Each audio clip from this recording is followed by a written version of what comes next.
Not about the blood of Jesus.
Magandang gabi po sa ating mga kapatid.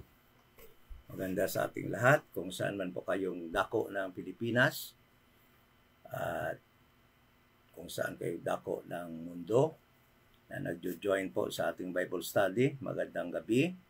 At ngayon ay Wednesday ng gabi. Time ng ating scheduled Bible study every Wednesdays and every Saturdays and Sundays. So, ngayon, meron po tayong topic na pag-aralan at yung topic po na ito is to complement, upang ma-complement, to further explain ng ating subject every Saturday tungkol po sa rightly dividing God's earthly and heavenly people, at katatapos lang po natin doon sa ating big picture kung ano ba talaga ang dahilan kung bakit nangyayari po ito at kung ano po bang pinag-aagawan talaga, no? Ano ba talaga ang battle between God and Satan na pinag-aagawan po nila, okay? At alam po natin na hindi po yun tungkol sa humanity, who will have control over humanity.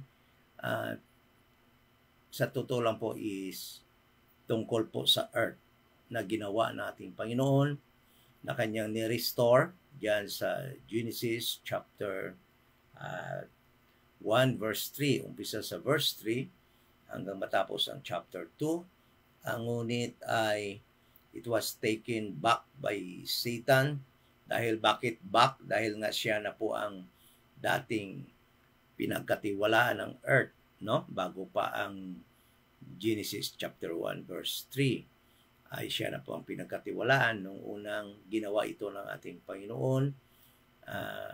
Si Lucifer po at saka yung mga angels ang tumira po dito una. Ngunit yun nga po ang nangyari na mayroong iniquity na that was found in the heart of Lucifer. At gusto niya i-possess. Gusto niya maging most high God, magiging possessor ng heaven at saka ng earth. Sa mga hindi pa po nagpanood ng part 1 ng Big Picture, part 1, part 2, and part 3, pwede po ninyong panoorin po yun upang maliwanagan po kayo tungkol po sa ating subject naman ngayon.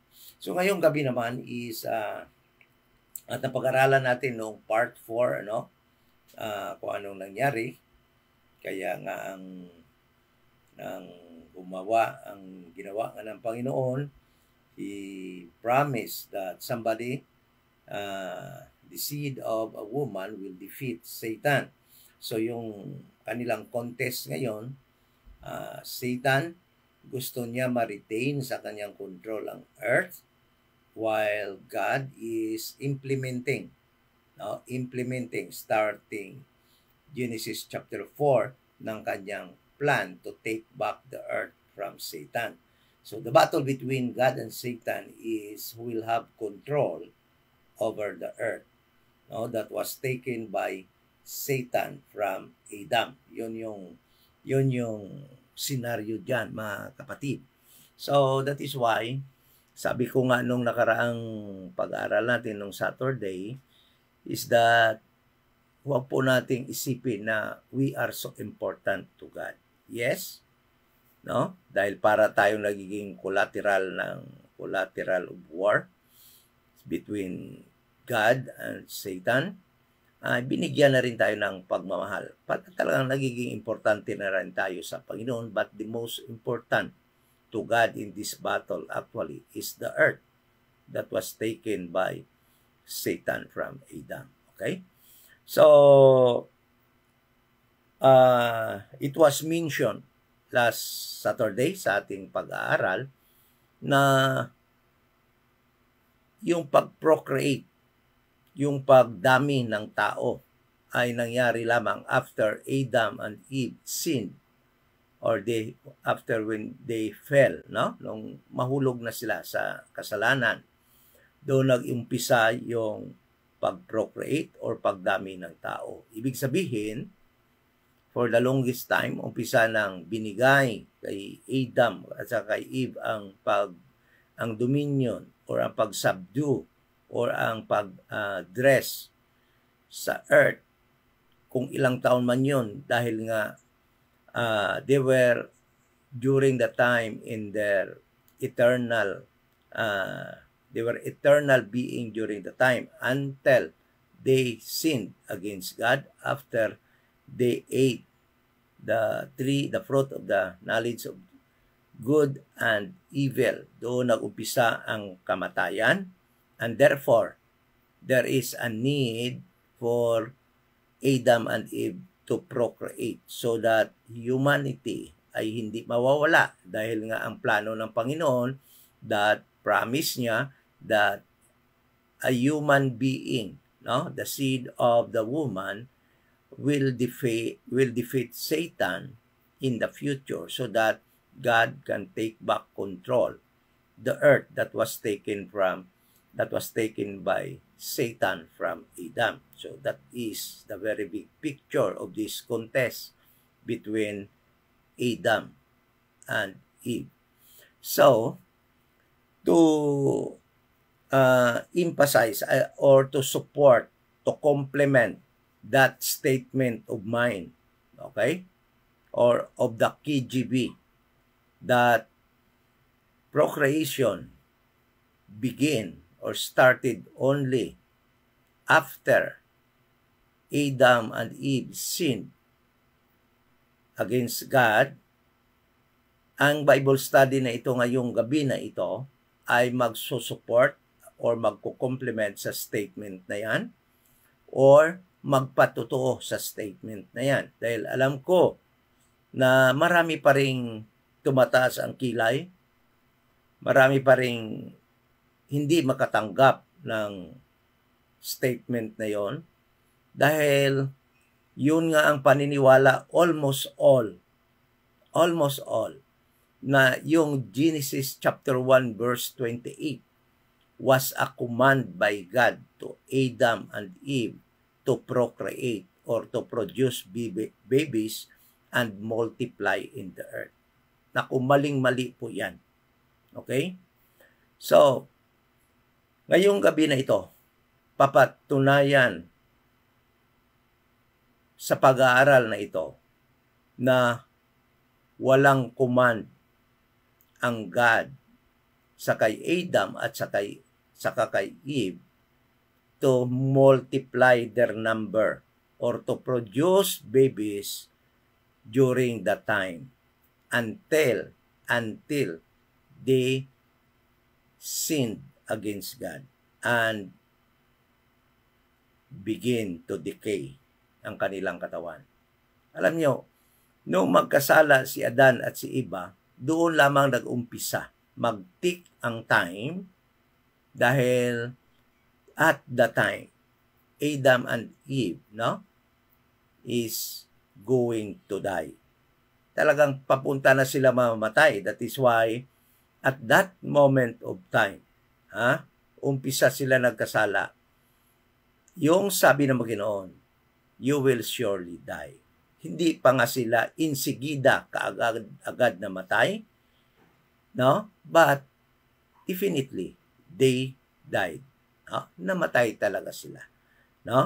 Dahil yun ang sabi ng Panginoon. That is why there was a need at that moment after the sin. There was a need for them to procreate, to produce babies during the time. Okay? So, it is very wrong. It is very wrong to say that God allow people to procreate so that they can fill and populate the earth. The truth is that there was no command to Adam and Eve to do that because in Genesis chapter 1 verse 28, they were still at that time in their eternal being. Okay? So, in this study, we should agree. We must agree. Number one, we must agree that Adam and Eve,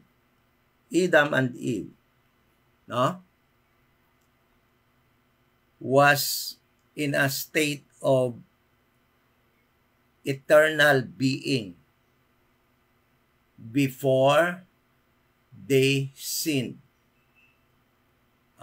They were created in the image of God. Okay? So, then,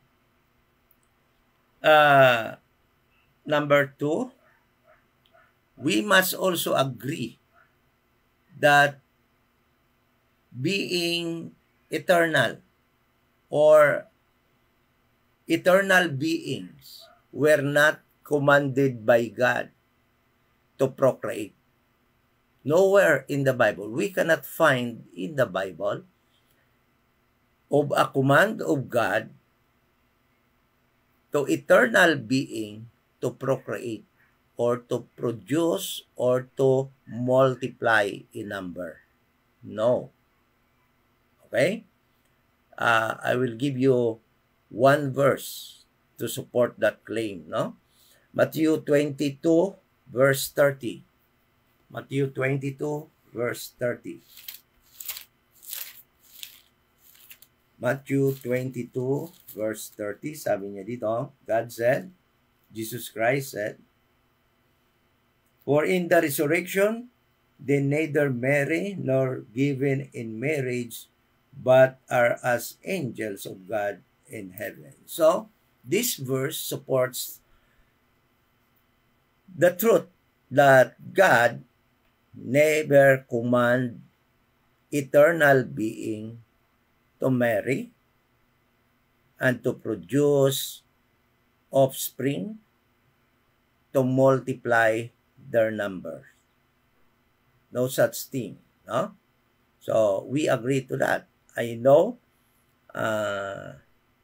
all of you will agree that there is no command from God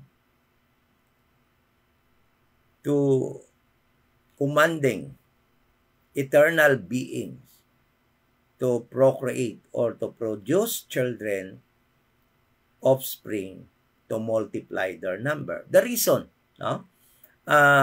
Obviously, I don't have the verse to support, but I do believe, no, that they were not commanded by God to procreate because eternal beings actually don't die. So there will be no need for replacement or additional numbers, no? Because these eternal beings are actually created by God. So if God needed more numbers, no, for eternal beings, God can create. God can create because eternal beings were created by God, not by procreation. Those who were born by procreation can die. They are mortals. They are not eternal being. They can die. That is why Adam and Eve, after they ate the fruit of the knowledge of good and evil, they die. So there is a need during that time to procreate, because if they will not have children, there will be no seed of a woman that will be born on this earth to defeat Satan. And it means that the earth of God will not be taken back by God from Satan, because it was taken by Satan from man, from Adam. Okay? So, hopefully, nakuha na natin yung number one reason, number one, and number two, things that we are to agree before we continue our study in this subject. Okay? So, number three, that we are going to agree, that Adam and Eve only begin to decay, no? After they sinned, after they violated the command of God not to eat the fruit of the knowledge of evil and good. Yun lang ang umpisa kung saan sila mamamatay na. Ibig sabihin, before that, they were eternal beings. They cannot die if they will not eat the fruit of the tree of the knowledge of good and evil. Okay? So we must also agree that after they sinned, and because they will die, there is a need now for them to produce baby, to procreate, because if they will not procreate or produce babies, the promise of God that seed of the woman that will defeat Satan will not come out or be born on this earth. So, agree tayo dyan. Diba? So procreation begin only after Adam sinned. Genesis 4:1. Tingnan mo ang nangyari sa Genesis 4:1. Kailan ba sila nanganak? Talaga. Doon na sa Genesis 4:1. Doon na sila nanganak na alam natin na umpisa sa Genesis chapter 1 hanggang 4 nung ibinigay sa kay Adam at sa kay Eve ang pag-dress or ang pag-subdue or ang dominion over his creation, his earth. Matagal na panahon na yun. Ngunit wala silang anak. Because there was no command for them to procreate, and another reason for that is that eternal being do not procreate, or there was no command for them to procreate. Listen to this. Eternal beings like angels can procreate. The truth is that they can procreate. They can produce babies. They can produce babies dahil nga yung mga angels in Genesis chapter 6 ay nag-asawa ng mga anak ng tao at nag-produce ng mga Nephilim, ng mga giants. But it was not, remember this, it was not a command of God to them. It was the product of their rebellion. It was the product of their rebellion. So, meaning, angels cannot, or was not commanded by God to procreate. Okay? So, having agreed to that, to those things, we can now go to our study that entitled God did not tell Adam and Eve to produce babies in Genesis 1:28. So, but before that, let us pray. Ama na banal, thank you so much sa gabi na ito at makapag-aral kami muli at maliwanagan kami sa verse na ito na pinaniniwalaan ng karamihan na nag-command po kayo kay Adam and Eve mag-multiply or dumami, mag-produce ng mga anak upang dumami sa mundong ito na yung ginawa at binigay sa kanila upang kanilang i-dress or kanilang ingatan. We thank you so much sa mga kapatid that are online. We pray in Jesus' name. Amen. So ito nga pala, Iloilo Dispensation of Grace Bible Church at nagtuturo ng tanging gospel. Kung hindi pa po kayo ligtas, ay wala pa kayong dapat gawin kundi ang mananampalataya na si Jesus Christ ay namatay, bayad po ng ating kasalanan, siya ay nilibing at nabuhay muli sa ikatlong araw. Yan lang po inyong pananampalatayaan. Okay? Thank you so much at magpapatuloy po tayo. So, in Genesis, let us go to Genesis chapter 1, verse 20. So, itong verse na ito, alam ko na sa study na ito, marami naman ang magagalit, marami ang magtataas ng kilay, marami ang mag-u-oppose, at marami ang magtatapon sa akin ng masasamang salita. But, alam nyo, the Bible says that we should not remain as babes. Hindi tayo kailangan manatili na mga baby. Sabi nga sa 1 Corinthians chapter 3 na kailangan nating mag-grow. Kailangan na huwag tayong manatili na mga baby, na manatili lamang tayo sa mga doktrina, mga basic na doktrina na binibigay dyan, lalo sa mga doktrina na naintindihan na natin. But we have to dig deeper and study, learn from the King James Bible to know the deep things of God. At yung mga deep things of God ay hindi lamang sa mystery program ng Panginoon sa atin in this dispensation of the grace of God. Even before, in the early pages of the Bible, during God's restoration of the earth, there are deep things of God na dapat nating maintindihan.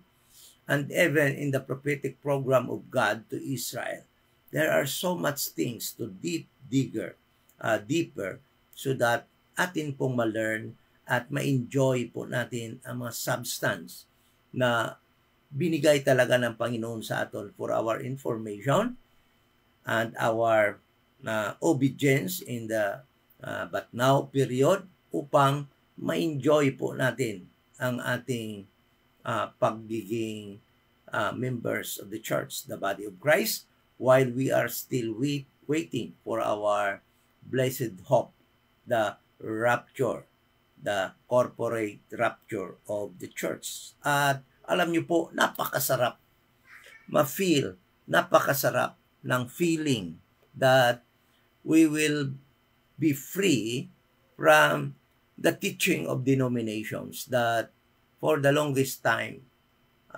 bind us, nagtali sa atin upang hindi na tayo makabelieve sa mga truths that the Holy Spirit is revealing unto us in this time, in this dispensation of the grace of God, after we believe the gospel of the grace of God. The truth is this: when we allow the Holy Spirit to guide us and to reveal unto us the deep things of God, kung gagawin lang talaga natin, if we will just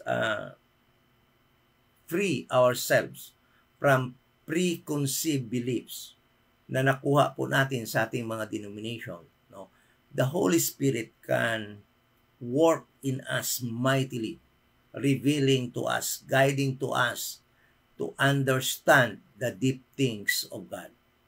Okay?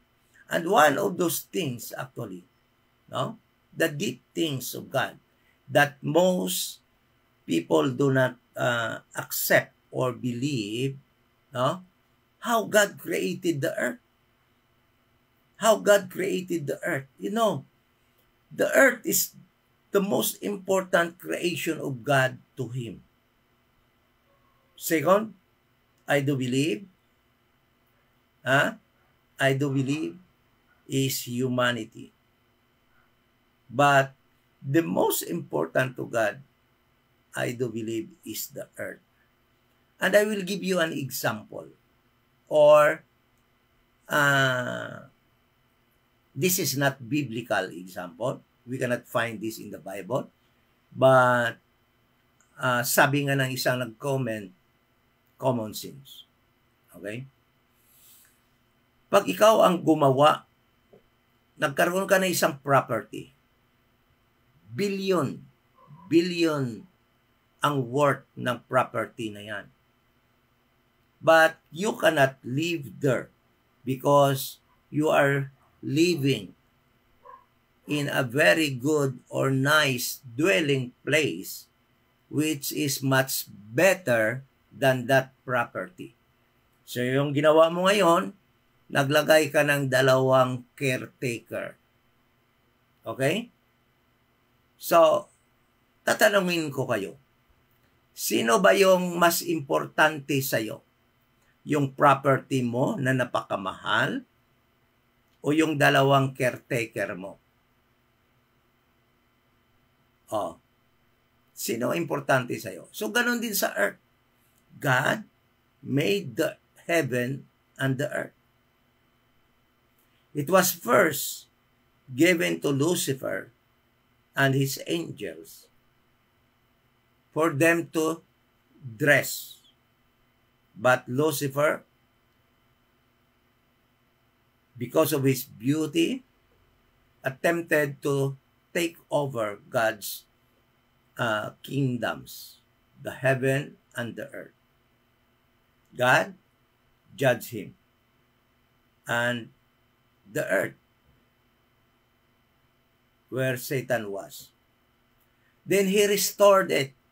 The earth restored by God in Genesis chapter 1 verse 3 until Genesis chapter 2.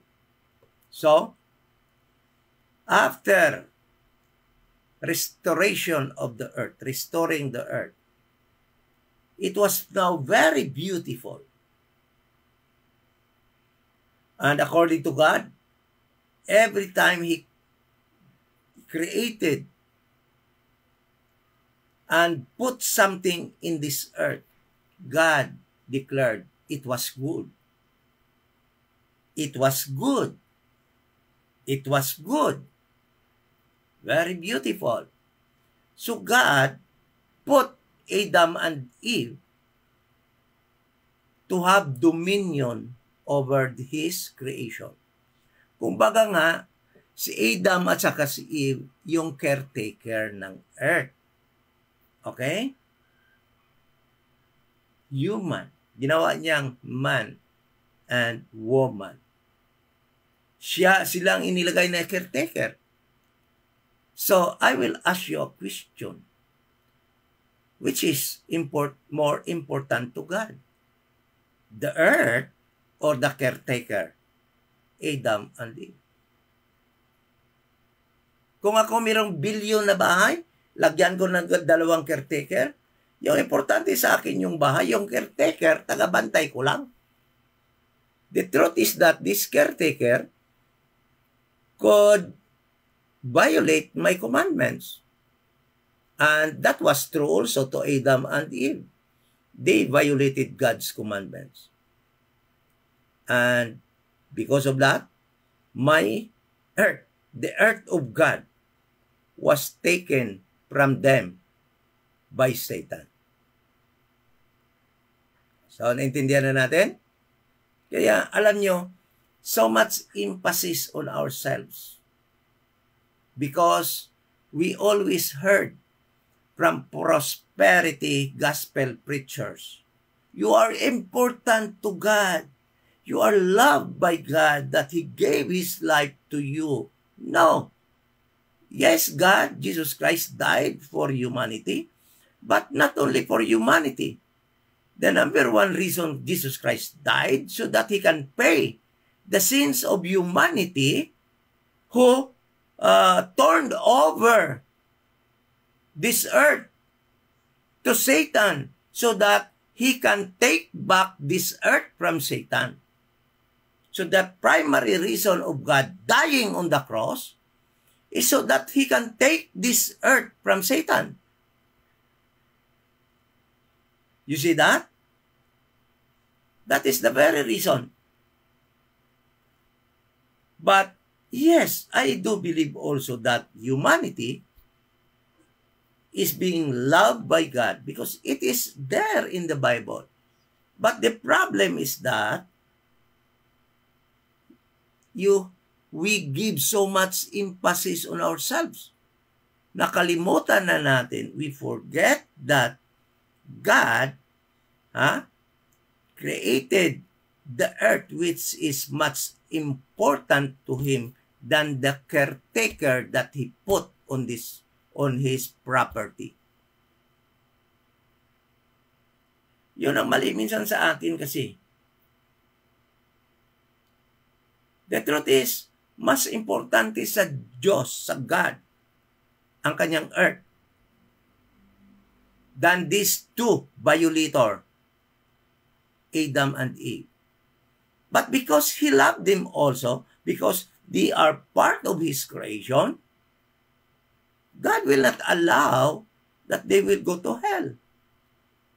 The place God created for Satan and his minions only. That is why He always provided salvation for man in every dispensation. In every dispensation. But this study will make us understand or lead us to understand that God in Genesis chapter 1 verse 28 did not command Adam and Eve to produce babies so that the earth will be filled and populated by human. The truth is, these two only, Adam and Eve, during the time in their eternal being, they are only the two commanded by God to have dominion over His all creation in the earth. So, I will show you verses to prove that. Okay? So, hindi tayo magtatagal talaga sa pag-aaral na to, no? Hindi tayo magtatagal. Let us now read chapter 1 of Genesis, verse 27. At sabi niyo dito, so God created man in His own image. His own image. What is the image of God? Eternal being. So during the time, Adam and Eve were eternal being. Okay? So eternal being, no command by God. There was no commandment of God for eternal being to produce or to procreate. Okay? So, it is impossible that God, in the next verse, will tell them to procreate while they are in their eternal state. It will be a violation to God's creation. No? Kasi pagka eternal being pa, there was no command of God to procreate. Because they cannot die at the time unless they will eat the fruit of the tree of the knowledge of good and evil. Okay? Sabi niya dito, in the image of God, created He him, male and female, lalaki at babae. Created He them. It was Adam and Eve. And God blessed them. Ito na. And God blessed them. And listen to this. Whatever been blessed by God, it cannot be reversed. It cannot be reversed. And God said unto them. Okay. God said unto them. Anong sinabi ng God sa kanila? Be fruitful. So let us now study what does it mean to be fruitful. To be fruitful doesn't mean to produce baby or to procreate. Ibig sabihin ng be fruitful, you must be productive as the caretaker of my earth. That is the command of God. Be fruitful. Listen to this. At this moment of time, they were given the authority to have dominion over the fish, the sea, and over the fowl, over God's creation. They have dominion. They are the caretaker. They are the governor. And that work of them, they must be fruitful or productive. Pareho ba na employed ka sa isang company? You must be productive being an employee. Kailangan mo magiging productive or else you will never be promoted to a higher position. Okay? So that is the meaning of this word, be fruitful. Kailangan magiging magaling siya sa pag-asikaso ng earth na ipinagkatiwala sa kanila ng Panginoon. And listen to this. The next word is multiply. Listen to this. Dito nagkakamali ang lahat.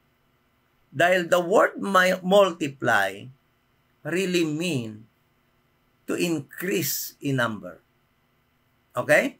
To increase in number. At dito nagkakamali, most of the people, most of Bible students, teachers and pastors, even them who claim to be apostles and evangelists, even though there is none, it is no longer biblical to be called pastor, evangelist, apostle, prophets today in this dispensation of the grace of God. Dito nagkakamali. Bakit? Yes, I agree that the word multiply is to increase in number. But listen to this. The next phrase will give us what God mean in this word, to this word multiply. Multiply and what? Replenish the earth. So, does the instruction multiply apply to Adam and Eve? No. As caretaker, they must increase in number and replenish what? What to replenish? Bakit nila i-replenish yung sarili nila? They are eternal being. They cannot die. Hindi sila mababawasan. Ha? Ang sabi dito, replenish the earth. It concern the things that God put in the earth. Yan yung kanilang i-multiply at i-replenish the earth, the things, the trees, the fishes, sabi niya dito, and subdue it and have dominion, what? Fish of the sea, over the fowl of the air, and over every living thing that moveth upon the earth. So, God told them to be fruitful as caretaker, as having the authority to govern the earth, as having dominion over God's creation, and kailangan nila magiging fruitful in their job, productive in their job as governor of the earth, and they must multiply and replenish the earth. Hindi yung number nila ang padamihin nila, kundi the earth, everything that God put in the earth. Okay? And God said, behold, I have given you, binigyan sila ng, ito na yung kaagad, yung mga dapat nilang kainin during the time, at that includes the tree of life, so that they will not die. They have access to the tree of life during the time, so that they cannot die. Okay? So, anong nangyari? So, dito, maling-mali ang pagkakaintindi. Almost all have wrong understanding of this word multiply and replenish the earth. Kasi alam nyo, yung nag-lead sa inyo sa maling understanding nito ay yung mga perverted translation. Alam nyo, sa ibang translation, yun nga ang sinasabi na dumami kayo. No? Tingnan nyo sa ibang translation. Babasahan ko kayo ng isang translation. NIV. Tingnan nyo sa NIV. NIV ito. Basahin ko yung translation sa NIV. That is why I tell you, only King James Bible 16:11. It is the preserved word of God. Other translation is Satan's perversion to mislead you and to confuse you so that you cannot believe the truth of God spoken in the King James Bible, the preserved word of God. Basahin natin sa King James Bible. Genesis chapter 1 verse 28. Ano yung pagkasabi doon? God blessed them and said to them, be fruitful and increase in number. See? Increase in number. Fill the earth and subdue it. Kita mo? Mali na pagka-translate. That is why translations other than King James Bible 16:11 are actually perversion. They are intended to pervert the preserved holy word of God in the King James Bible. So, try to read other translation. Talagang binago nila. Alam nyo, bakit binago nila yon? Dahil gusto nila maniwala tayo and almost all believed him that the command of God in that verse for Adam and Eve is to procreate or to produce babies to populate and fill the earth. No, that is not actually. Why? Why? I will give you a verse that will support my claim that God did not mean for Adam and Eve to produce babies at this moment of time. Actually, they cannot, because they are in their eternal being at that time. And God did not command or no commandment to any eternal being to procreate. But, paano natin maintindihan yan? Na hindi talaga yan ang sinasabi. Because, sabihin natin, multiply, increase in number. No? Tama yan, increase in number. That is true. And replenish the earth. But it concerns God's creation that He put in the earth. So, to understand this verse, let us go to verse 22. And beginning in verse 20. Let us read verse 20 until 22 to understand that God actually did not tell Adam and Eve to procreate or to produce babies to fill or populate the earth. Okay? So, listen to this. Verse 20. And God said, this is chapter 1, verse 20. And God said, let the waters bring forth abundantly the moving creature that hath life,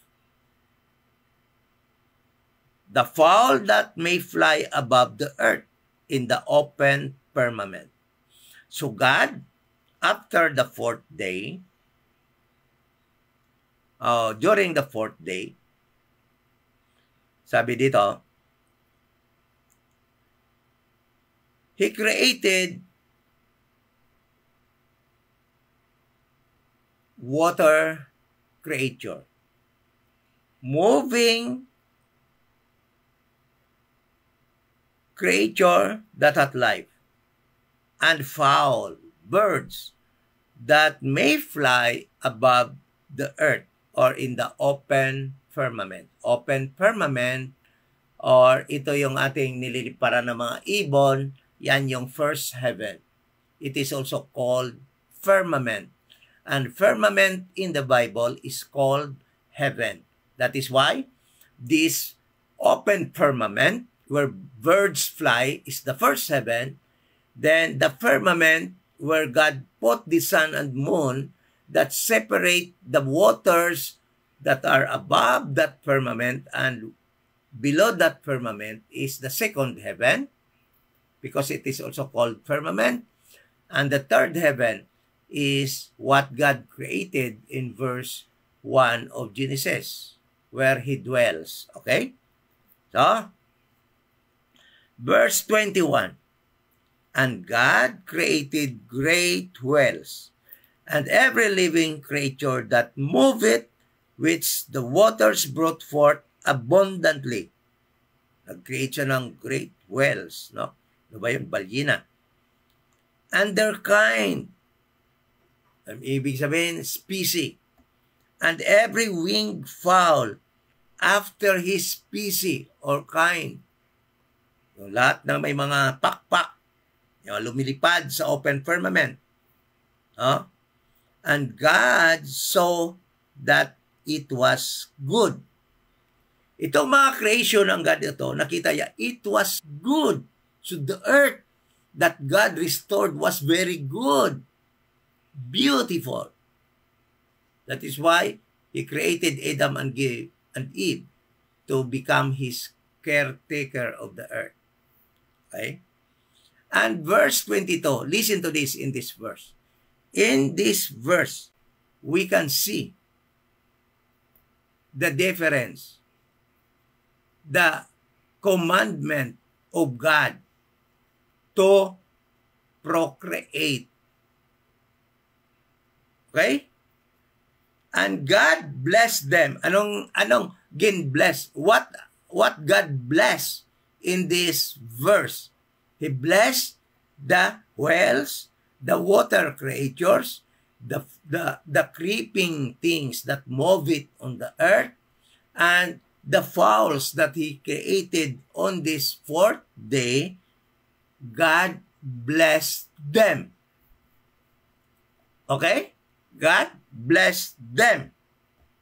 Saying, listen to this, saying, be fruitful. What does it mean? That he must be productive, being created by God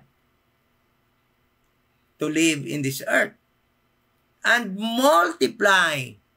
Okay? Multiply, the same meaning. Increase in number. Okay? And fill the waters in the seas. Okay? And fill the waters in the seas. And let fowl multiply in the earth. Okay?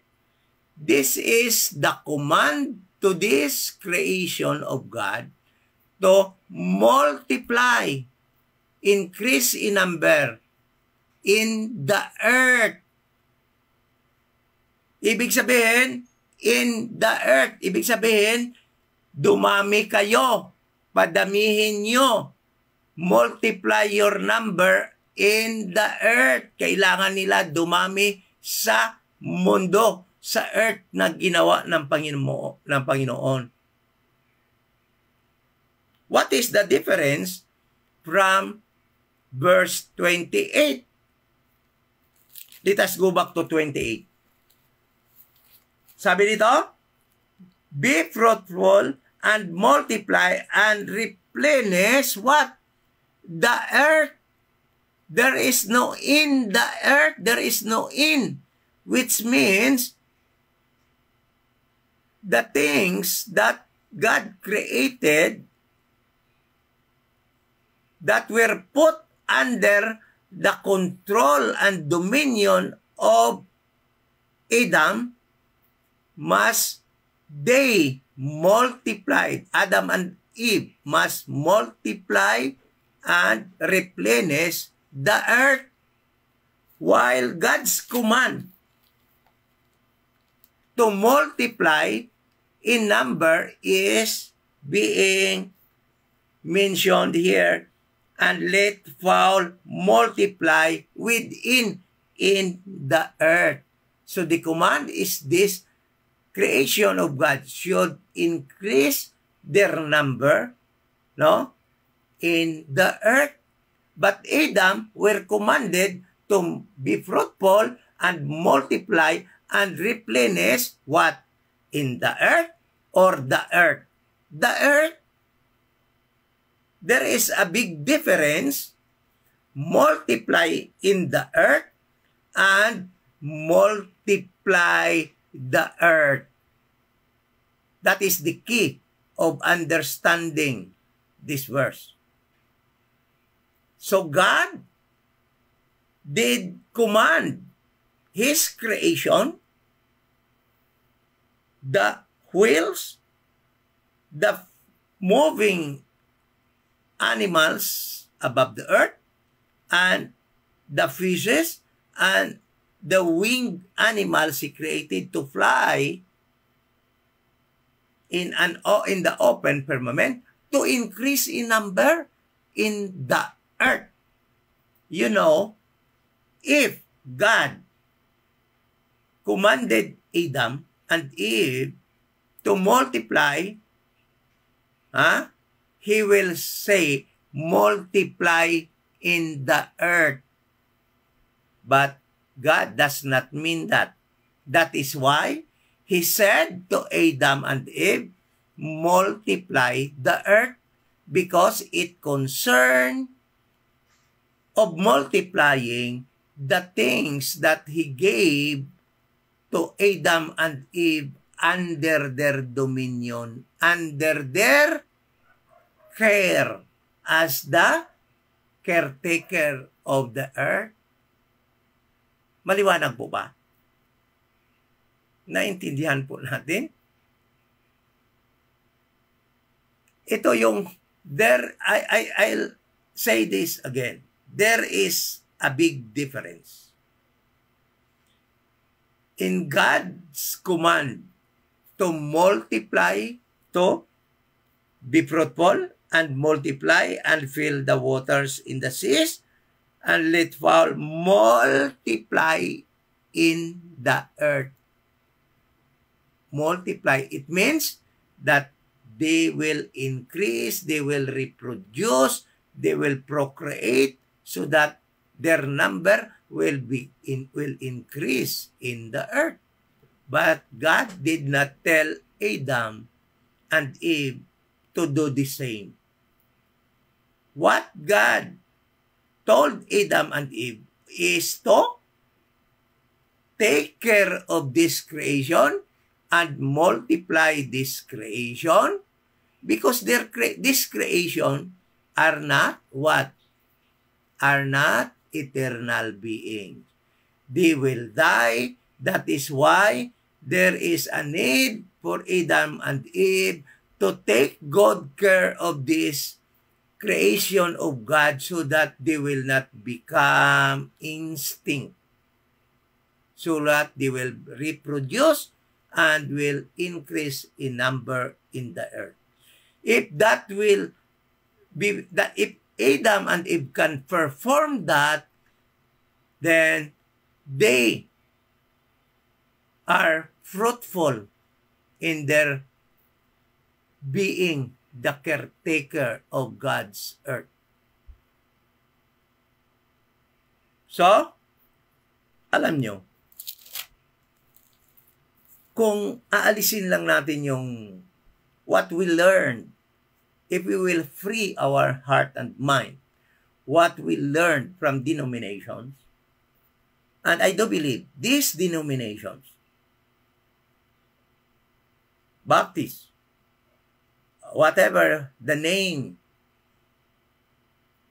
and I will include all religions, they are all actually used by Satan to hide the truth of God that we can learn from his King James Bible. Yung isang hindrance talaga na hindi natin to makita kaagad because of our preconceived belief that we learn from denomination. That is, this teaching actually is contrary to all what people believe or the established belief of people. Ang pagkakalap talaga nila na yung Genesis chapter 1 verse 28 is inutusan ng Panginoon si Adan at si Eva na dumami ang kanilang lahi. The truth is that they cannot procreate at this moment of time because they are in their state or eternal state at this moment. Kailan ba sila nagiging mortal na mamamatay? Nung nagkasala pa sila, nung nagkasala na sila. Doon pa lang sila nagkaanak. Doon pa lang sila umpisa nagkaanak.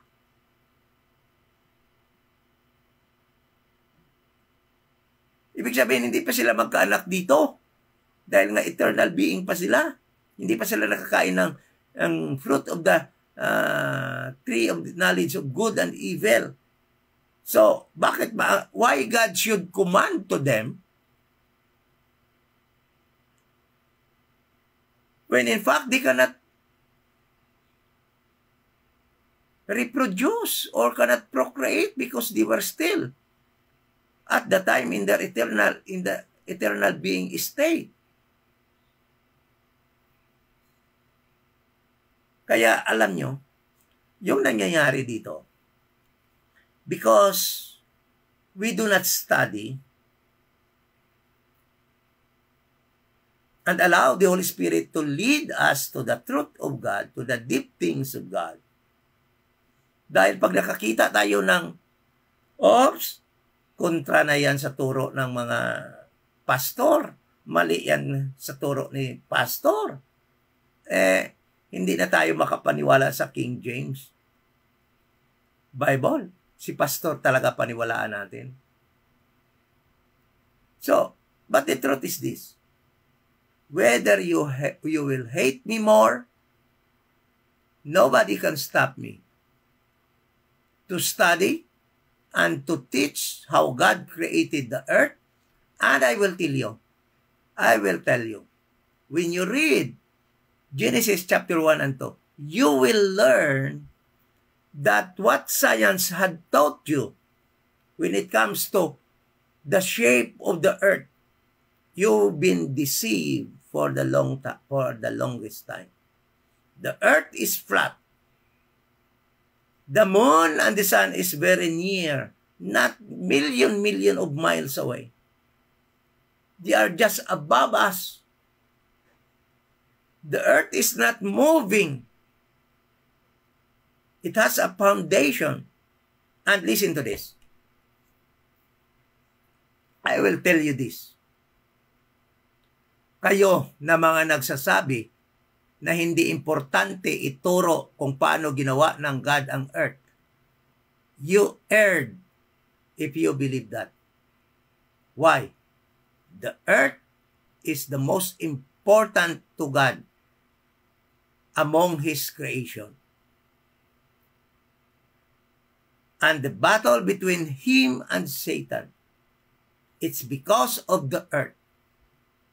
Alam nyo, if it's because of Adam and Eve, there will be no battle between Adam and Satan, between God and Satan right now. Why? Because automatically, God provided salvation for Adam and Eve.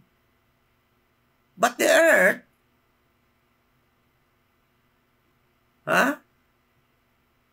cannot be taken back by God because God is very fair in his fight against Satan. It was taken by Satan from a man.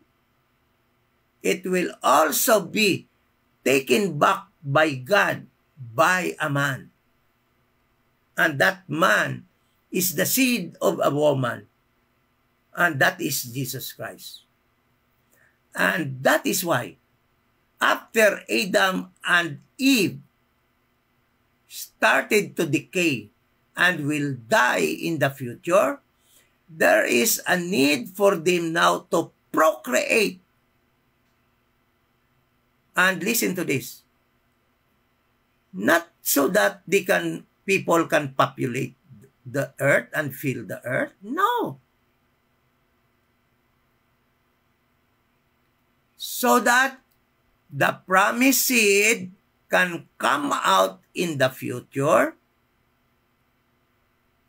will be born of a virgin, of a woman Israel, and will die on the cross, and will pour his blood at Calvary to pay Adam's sin, so that God can take back the earth from Satan through that man, Jesus Christ.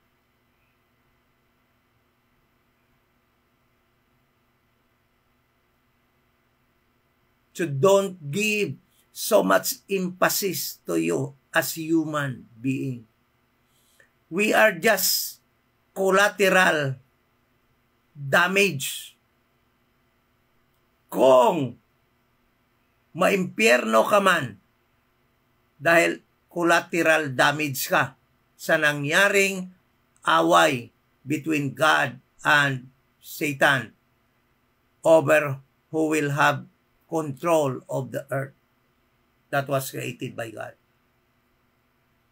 But God loved humanity also. That is why in every dispensation, God provided salvation, a way out from sin that was originated from Adam.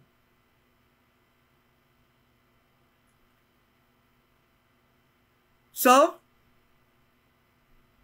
it is a wrong belief we heard anywhere, especially to those planning to have many children. It is not sin to have many children because even though he cannot provide for their children. Why? Because they will quote this verse. Because God told us to go and to multiply in number. No, there was no command to Adam and Eve to multiply their number because they are at the time when it was told by God, when God turned over to them dominion, the authority to govern the earth, they were still in their eternal state and they cannot actually procreate.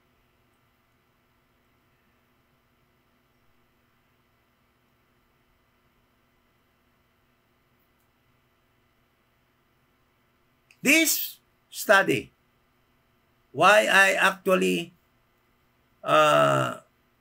conduct this study, so that this will support or complement the study that we are doing every Saturday. No? Rightly dividing God's earthly and heavenly people. So, the truth is, people, the truth is there was no command by God to Adam and Eve to procreate. It was God's prerogative. It was God's decision for them to procreate after they sinned, because God promised and prophesied in Genesis chapter 3 verse 15 that the seed of a woman will defeat someday Satan so that he can regain back the earth from Satan. Listen to this. Listen to this. When God created Eve, what was God's purpose? Did God create Eve for Adam so that they can produce babies and procreate? No. The very purpose why God created Eve is that so that he can help. He can help Adam dress or take good care of the earth of God. That was the very reason why God created Eve. And for the longest time, from the time God turned over the earth unto them until they sinned. How many years? Because it was not measured by time during the time. Wala yan na measure ng time. Hindi sila nagkaanak. Walang na-mention na may anak sila because there was no command for them to procreate. Pinaanak sila sadya ng Panginoon. Sadya silang pinaanak ng Panginoon nung nagkasala na sila. Dahil mamamatay na nga sila. Kung mamamatay sila at hindi sila magnganak, mawawala na yung humanity. At ang earth na ito will remain in the control of Satan. Because God said, only human, through that human, the seed of a woman, this earth will be taken back from Satan.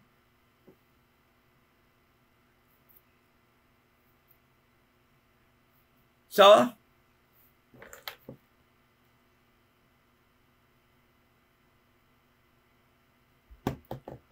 I do believe that I explained this verse accurately with support verses.